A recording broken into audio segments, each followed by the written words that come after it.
Hello friends, welcome to PCM classes. I am Neha Gupta and today I am going to teach you a new topic electrolysis.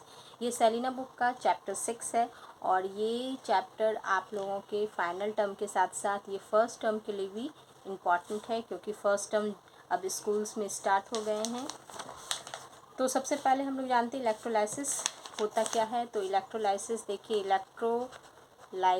Electrolysis क्या है, ये दो word से मिलके बना हुआ है, इलेक्ट्रो एंड लाइसिस। इलेक्ट्रो मतलब क्या होता है, एंड लाइसिस मतलब होता है ब्रेक होना। जब कोई इलेक्ट्रिक करंट पास होने से, कोई भी कंपाउंड में इलेक्ट्रिक करंट जब पास होता है और वो ब्रेक हो जाते हैं तो उसको हम लोग कहते हैं इलेक्ट्रोलाइसिस। तो सबसे पहले ये तो हम लोग समझ गए इलेक्ट्रोलाइसिस का डेफिनेशन क्या हो गया। इलेक्ट्रोलाइसिस का डेफिनेशन ये हो गया कि electrolysis is a phenomena in which a compound is broken by the passage of electric current। ठीक है, अब हम लोग कुछ वर्ड्स को समझते हैं। जैसे कि हम लोग ये तो बहुत ही हम लोग क्लास 6 से पढ़े आ रहे हैं, कंडक्टर एंड नॉन कंडक्टर क्या होता है, कंडक्टर एंड नॉन कंडक्टर। तो हम लोग ये जानते हैं कंडक्टर क्या होता है, जो इलेक्ट्रिक करंट अपने से पास होने देता है। जो इलेक्ट्रिक करंट पास नहीं होने देता है उसको हम लोग नॉन कंडक्टर कहते हैं। तो यहाँ जो इलेक्ट्रोलाइसिस चैप्टर में हम लोगों को कंडक्टर्स के बारे में पढ़ना है। कंडक्टर टू टाइप्स के होते हैं। इलेक्ट्रोलाइसिस में हम लोग को ये देखना है, सबसे पहले मेटलिक कंडक्टर क्या होता है ये जानिए। मेटलिक कंडक्टर, तो मेटलिक कंडक्टर क्या है। मेटलिक कंडक्टर ऐसा कंडक्टर जो कि मेटल्स जो होते हैं, जब उससे हम लोग इलेक्ट्रिक करंट पास करते तो वो क्या होते हैं, अपने फ्री इलेक्ट्रॉन्स को, वो इलेक्ट्रिक करंट को उसके वैलेंस सेल्स में, किसी भी मेटल के न्यूक्लियस के जो बाहर जो वैलेंस सेल्स होते हैं उसमें एक या दो इलेक्ट्रॉन होते हैं। ये इलेक्ट्रॉन ये आसानी से करंट को फ्लो करने में हेल्प करते हैं। करंट इसके फ्री इलेक्ट्रॉन्स को एक जगह से दूसरी जगह लेके जाते हैं। तो ये इलेक्ट्रॉन्स करंट को एक जगह से दूसरी जगह फ्लो करते हैं। तो ये मेटलिक कंडक्टर हो गया। दूसरा कंडक्टर होता है जिसको हम लोग कहते हैं इलेक्ट्रोलाइट्स। तो इलेक्ट्रोलाइट्स क्या है, इलेक्ट्रोलाइट्स वो हो गया जो कि अपने में से करंट को तो पास होने देता है लेकिन खुद ही वो ब्रेक हो जाता है, आयंस में ब्रेक हो जाता है। इसमें ये जो होता है, ये इसमें कोई चेंजेस नहीं आता है मेटलिक कंडक्टर में। लेकिन इलेक्ट्रोलाइट क्या होते हैं कि करंट को कैरी तो करते हैं बट वो खुद आयन से ब्रेक हो जाते हैं। Cu जैसे हम लोग कॉपर क्लोराइड का एग्जांपल ले लेते हैं। कॉपर क्लोराइड एक इलेक्ट्रोलाइट है। तो जब ये एक्वस फॉर्म में होता है, तो ये अपने में से करंट को फ्लो होने देता है और साथ ही साथ करंट को फ्लो होने देता है। और जैसे ही करंट फ्लो होता है तो ये अपने आयंस में इस तरह से ब्रेक हो जाता है। तो दोनों में डिफरेंस ये है। तो हम लोगों को सबसे, ये तो इलेक्ट्रोलाइसिस के चैप्टर में डिफरेंस, दो तीन डिफरेंस काफ़ी इंपॉर्टेंट है। तो इन दोनों का डिफरेंस हम लोगों को पढ़ना है। तो इन दोनों का डिफरेंस अगर आपका कॉन्सेप्ट क्लियर हो तो आपको रटने की बिल्कुल ज़रूरत नहीं पड़ेगी, आप आसानी से समझ सकते हैं। तो दोनों में क्या डिफरेंस है, तो ये देखते हैं दोनों में डिफरेंस ये है। तो सबसे पहले क्या है, metallic conductor. Flow of current consist of a single stream of electron. अब हम लोग जानते हैं, अभी हम जैसे कि बताएं कि मेटलिक कंडक्टर में क्या होते हैं, फ्री इलेक्ट्रॉन्स ये करंट को फ्लो करते हैं। यहाँ पर क्या है, यहाँ पर दो है, पॉजिटिव एंड नेगेटिव चार्ज, मतलब कैटायंस एंड एनायंस, ये दोनों होते हैं। तो कैटायंस एनायंस दोनों इलेक्ट्रॉन को फ्लो करने में, करंट को फ्लो करने में हेल्प करते। तो इसमें टू स्ट्रीम फ्लो, इसमें फ्लो ऑफ करंट का दो स्ट्रीम होता है, इसमें फ्लो ऑफ करंट का सिंगल स्ट्रीम होता है। ये तो समझ गए। और दूसरा अगर डिफरेंस है, ये इम्पॉर्टेंट है, तो ये क्या होता है, मेटल्स चाहे सॉलिड स्टेट में हो, ये सॉलिड स्टेट और लिक्विड स्टेट दोनों स्टेट में करंट को फ्लो करते हैं। लेकिन इलेक्ट्रोलाइट क्या होते हैं, ये सॉलिड स्टेट में करंट को फ्लो नहीं करते हैं। ये सॉलिड स्टेट में करंट को फ्लो नहीं करते हैं, बस लिक्विड स्टेट या मॉल्टन भी कहा जाता है। मॉल्टन मतलब ज़रा सा वो, मतलब मेल्ट हुआ स्टेट, और या तो एक्वस फॉर्म, एक्वस मतलब वाटर के साथ उसका सॉल्यूशन होता है, इन तीनों फॉर्म में ही वो इलेक्ट्रिसिटी कंडक्ट करते हैं। तो electrolytes are good conductor only in aqueous solution और इन मॉल्टन स्टेट, दूसरा पॉइंट हो गया। थर्ड पॉइंट ये लेते हैं कि इसमें जब भी इलेक्ट्रॉन, ये मेटल्स जो होते हैं इसमें कोई चेंजेस नहीं होता है, जब करंट फ्लो होने पे इसमें कोई चेंजेस नहीं होता है, इसलिए ये हम लोग कह सकते हैं कि इसके लिए ये करंट का फ्लो होना ये एक फिज़िकल प्रोसेस है, फिज़िकल प्रोसेस है। एंड इस इलेक्ट्रोलाइट के में हम लोग जानते हैं कि करंट फ्लो होने पर ये अपने आयंस में ब्रेक हो जा रहे हैं, इसलिए ये क्या है, एक केमिकल प्रोसेस है। तो ये 3 पॉइंट हम लोग तो बस इसके डिफिनेशन से निकाल लिए। अब चौथा पॉइंट ये दो और पॉइंट है, ये second number, metallic conductivity is the property of metals and alloy. और मेटल कंडक्टिविटी जो होता है, मेटल कंडक्टर्स केवल मेटल शो करते हैं और उनके एलॉय शो करते हैं। इलेक्ट्रोलाइटिक कंडक्टिविटी, ये इलेक्ट्रोवैलेंट कंपाउंड्स, इलेक्ट्रोवैलेंट कंपाउंड्स क्यों कहा जा रहा है, क्योंकि इलेक्ट्रोवैलेंट्स कंपाउंड जो होते हैं आयंस के फॉर्मेशन से बने होते हैं, इसलिए ईजिली आयंस में ब्रेक हो जाते हैं। लास्ट पॉइंट है current carrying particles are electrons which are extremely, इसमें जो करंट कैरी करने वाले पार्टिकल्स होते हैं वो काफ़ी स्मॉल होते हैं, वो स्मॉल होते हैं इसलिए आसानी से करंट को फ्लो करते हैं। लेकिन इसमें जो करंट कैरिंग कंडक्टर होते हैं वो आयंस होते हैं, जो कि इलेक्ट्रॉन के कंपेरिजन में काफ़ी साइज में बड़े होते हैं, यानी बल्कि होते हैं। तो ठीक है, यहाँ तक हम लोगों ने का डिफरेंस अब क्लियर हो गया।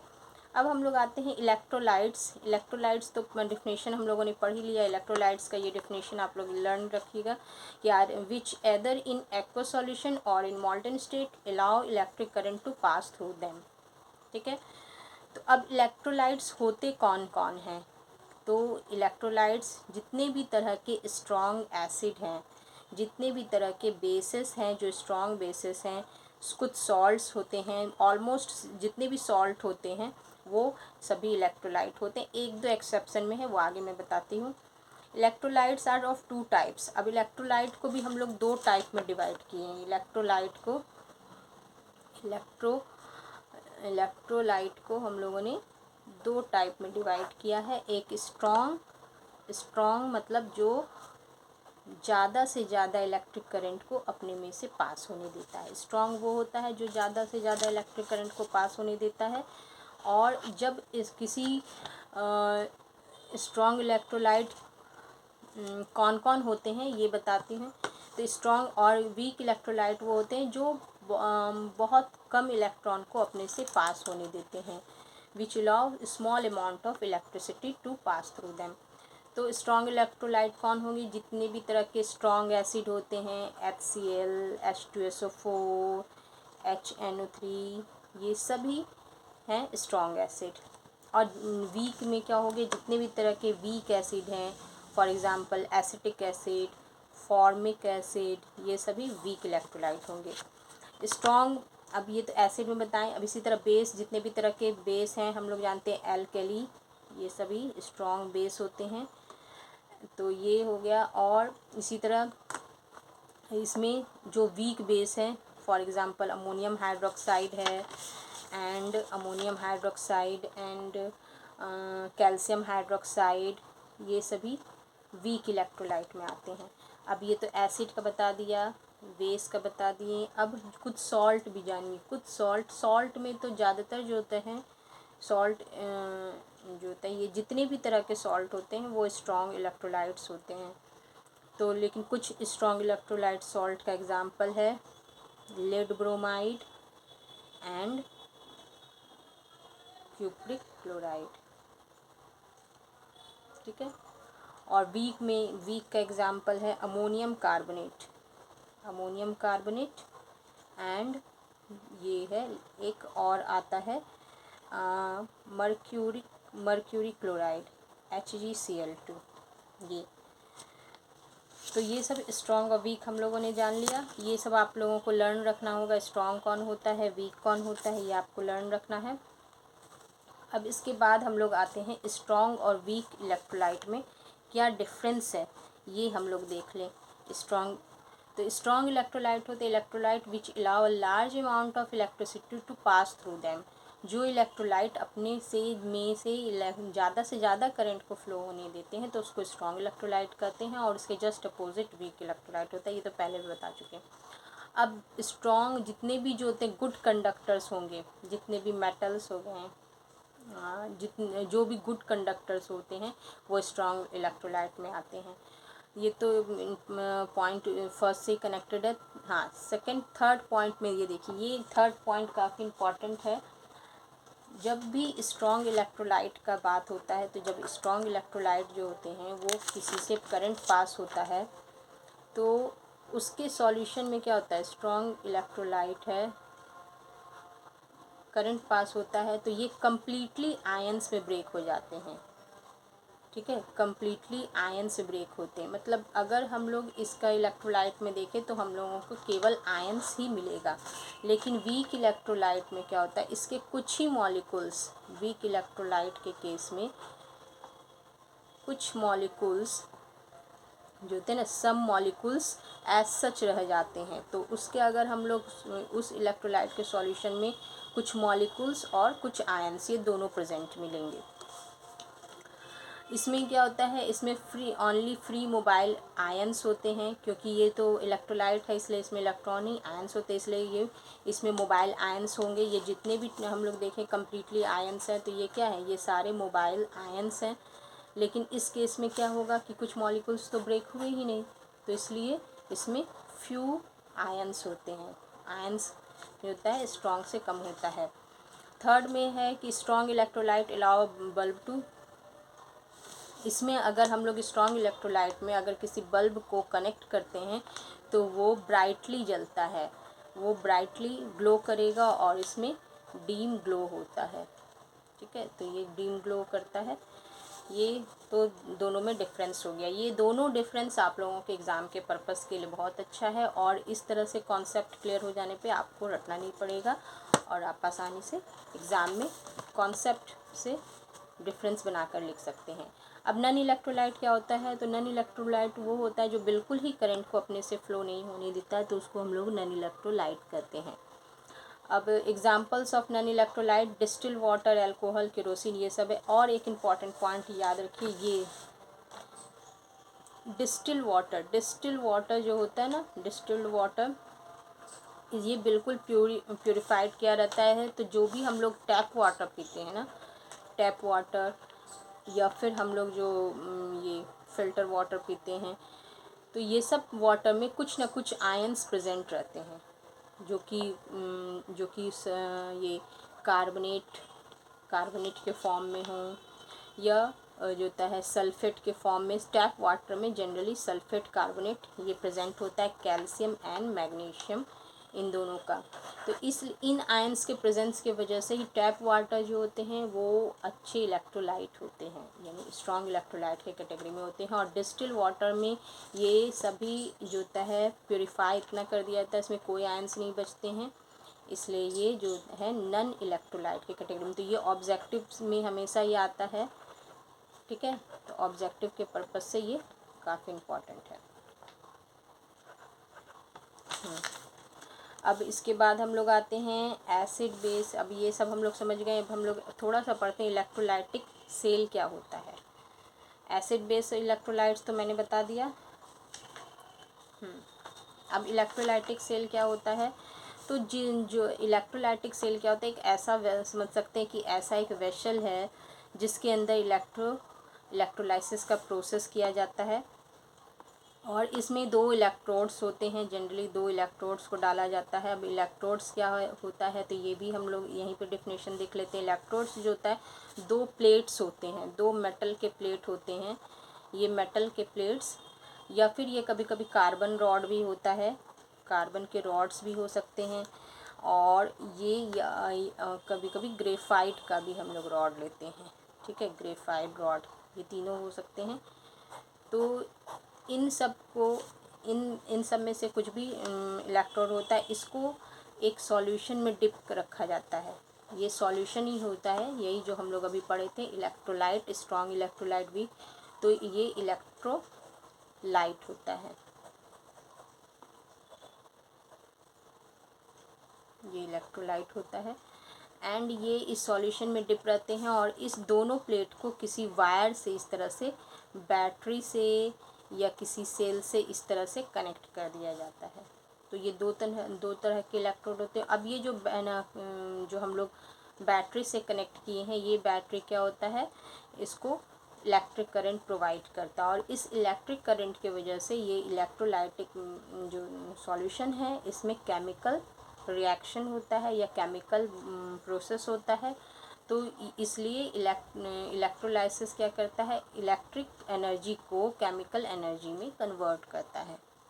जस्ट इसका अपोजिट होता है इलेक्ट्रोकेमिकल सेल। इलेक्ट्रोकेमिकल सेल एक ऐसा डिवाइस है जो कि केमिकल एनर्जी को इलेक्ट्रिकल एनर्जी में कन्वर्ट करता है। ये जस्ट इसका उल्टा, इसमें इलेक्ट्रिकल एनर्जी से केमिकल एनर्जी में कन्वर्जन होता है, इसमें केमिकल एनर्जी से इलेक्ट्रिकल एनर्जी में कन्वर्जन होता है। जैसे हम लोग सिंपल सेल हम लोग जो यूज़ करते हैं रिमोट के बैटरीज़ में, या फिर डेनियल सेल हो गया, तो ये सब सेल क्या होता है, हम लोग क्या करते हैं, जो सेल यूज़ करते हैं वो सेल एक्चुअली क्या होता है, कुछ टाइम बाद 2-3 महीने बाद उसका सारा केमिकल एनर्जी कन्वर्ट हो जाता है इलेक्ट्रिकल एनर्जी से, जिससे कि हम उसको ऑपरेट करते हैं रिमोट्स को, और उसके बाद वो फिर यूज़ एंड थ्रो हो जाता है। इलेक्ट्रोड्स भी हम लोगों ने पढ़ लिया। अब इलेक्ट्रोड्स के बारे में एक ज़्यादा इम्पॉर्टेंट है कि इलेक्ट्रोड्स में 2 इलेक्ट्रोड्स होते हैं, एनोड एंड कैथोड। एनोड क्या होता है, एनोड वैसा इलेक्ट्रोड होता है जो कि पॉजिटिव टर्मिनल होता है, और कैथोड वो होता है जो नेगेटिव टर्मिनल होता है। तो एनोड को आप लोग अगर इसमें कन्फ्यूज़न होता है तो ऐसे भी याद रख सकते हैं, ऐड मतलब प्लस, प्लस से ए एनोड हो गया, तो जो बचा वो कैथोड होगा। ठीक है, तो इस तरह से भी याद रखा जा सकता है। नेक्स्ट है इसके बाद फिर एनोड की तरफ कौन आयन जाते हैं, तो anode since plus positive terminal है तो पॉजिटिव की तरफ कौन जाएगा, नेगेटिव आयंस। नेगेटिव आयंस को हम लोग क्या कहते हैं, एनायंस। एनायंस, जितने भी एनायन हैं वो पॉजिटिव प्लेट की तरफ जाएंगे, और जितने भी कैटायंस हैं, पॉजिटिव आयंस को हम लोग कैटायंस कहते हैं, जितने भी कैटायंस हैं वो नेगेटिव प्लेट की तरफ जाएंगे। तो इस तरह से एनोड और कैथोड का, जैसे क्यूप्रस क्लोराइड हम लोगों ने एग्जांपल एक बताया था, क्यूप्रस क्लोराइड में कॉपर आयन और 2 क्लोरीन आयन इस तरह से बनते हैं। तो क्लोरीन आयन कहाँ जाएंगे, ये एनोड की तरफ जाएगा और ये कैथोड की तरफ जाएगा। तो इस तरह से हम लोगों ने एनोड कैथोड ये दोनों समझ लिया। अब इसके बाद हम लोग, इसके बाद का टॉपिक है ऑक्सीडेशन रिडक्शन। तो नेक्स्ट वीडियो में मैं ऑक्सीडेशन रिडक्शन टॉपिक स्टार्ट करूँगी। और अगर वीडियो पसंद आया हो तो प्लीज़ लाइक कीजिए, सब्सक्राइब कीजिए और मेरे वीडियोस को अपने दोस्तों के साथ शेयर कीजिए। और जो टॉपिक नहीं समझ में आया हो उसके कमेंट सेक्शन पे उसको आप पूछ सकते हैं। Till then bye.